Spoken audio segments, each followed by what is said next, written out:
Towards its stall, they're ready to run. Here at the 1500, right in front of Northerly Lodge. The gates are back. Off and racing. Tycoon Storm was away well. So's Peppy Jack and Elementaria going up there. And driving up on the inside is Butley Lad. 4 across the track. It's a really congested front part of the race early. Peppy Jack, Butley Lad, Elementaria, they're turning it on. And Tycoon Storm, the first to concede, popped in behind them. A length and a half. Rebel Knight a further 2.5 behind them. Then came at the head of the others, Miss Dominican. They're followed back on the inside next of all by Expressionist and Beffinjar sitting on its outside. A length and a half to Saucy Jack, Big Shot Paddy, followed by Go Crying. Ukbar Ted's well back in the field, second from last, and over on the outside of Devoted Star. They went past the 750. It's Peppy Jack who worked its way to the front now, 3/4 clear from Elementaria. Back on the inside, Butley Lad covered by Tycoon Storm, who's had the sweetest of trips up, travelling there fourth. A length and a half, Rebel Knight tracking it to the turn. Back on the inside, Expressionist. Warwick looking to work out off heels now. Gets one off the fence, follows Tycoon Storm to the bend. Followed further back then by Miss Dominican, who headed the remainder. They're into the straight at the 300. Tycoon Storm let go. Joined Elementaria, Peppy Jack. Rebel Knight down the outside. Expressionist flat-footed in behind them. And then came Miss Dominican running on, but Tycoon Storm led with 100 left to go. Tycoon Storm's a length and a half. Rebel Knight. Then came Miss Dominican. It'll be too good, Tycoon Storm. Tycoon Storm enjoyed the perfect run to beat Rebel Knight down the outside. Miss Dominican third home. In behind them came Big Shot Paddy in company with Beffinjar. Ukbar Ted running on. In behind them Expressionist. A little bit plain. Followed then by Saucy Jack, Elementaria. Not a bad run actually. Needed that. And to beat a few to the line, Peppy Jack back in the field as well. Devoted Star, Butley Lad. And the last to greet the judge, Go Crying. Number 2, the winner, Tycoon Storm, ridden by Brad Parnham. Well, if it's not Chris, it's Brad here today. Tycoon Storm was one of 4 that vied for the lead. Brad was the first to hit the eject button and just grab hold and then take the trail. And he did give this mare an absolute sweet ride. She was 1-1 and then just peeled off heels to attack at the top of the straight. Put paid to the Rebel Knight was in pursuit, and then Miss Dominican down the outside. But Expressionist, well, it didn't show any dash at all, and Devoted Star got back and was never likely. The numbers are 2, 1, 12, 3. 2, 1, 12, 3 in 1:30.08. A length and a half. A long neck. Official margins last 600. 36.14. So they'll break down the splits here, and 1:30 it's an even 1500 run, and the sectional in the 36 range there. The winner is by Written Tycoon out of Gibraltar Storm, and she's now won 3 of her last 4, and that's 6 out of 10. Raced by Neil Irvine, prepared by Lindsay Smith. Brad Parnham the winning rider on this occasion.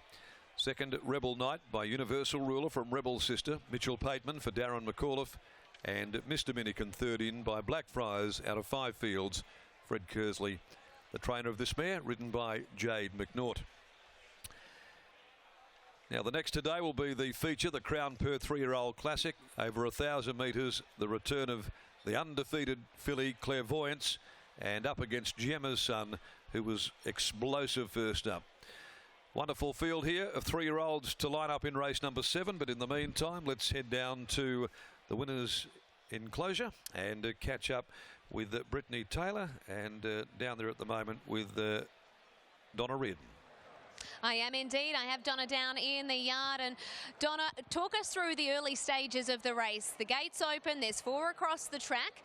What were you thinking in that speed battle in the early stages? I was a little bit nervous there for a bit, but when Brad took hold and got back into that nice spot, I was pretty happy. She carried 60 kilos today, and in the run to the line, she was running away from them.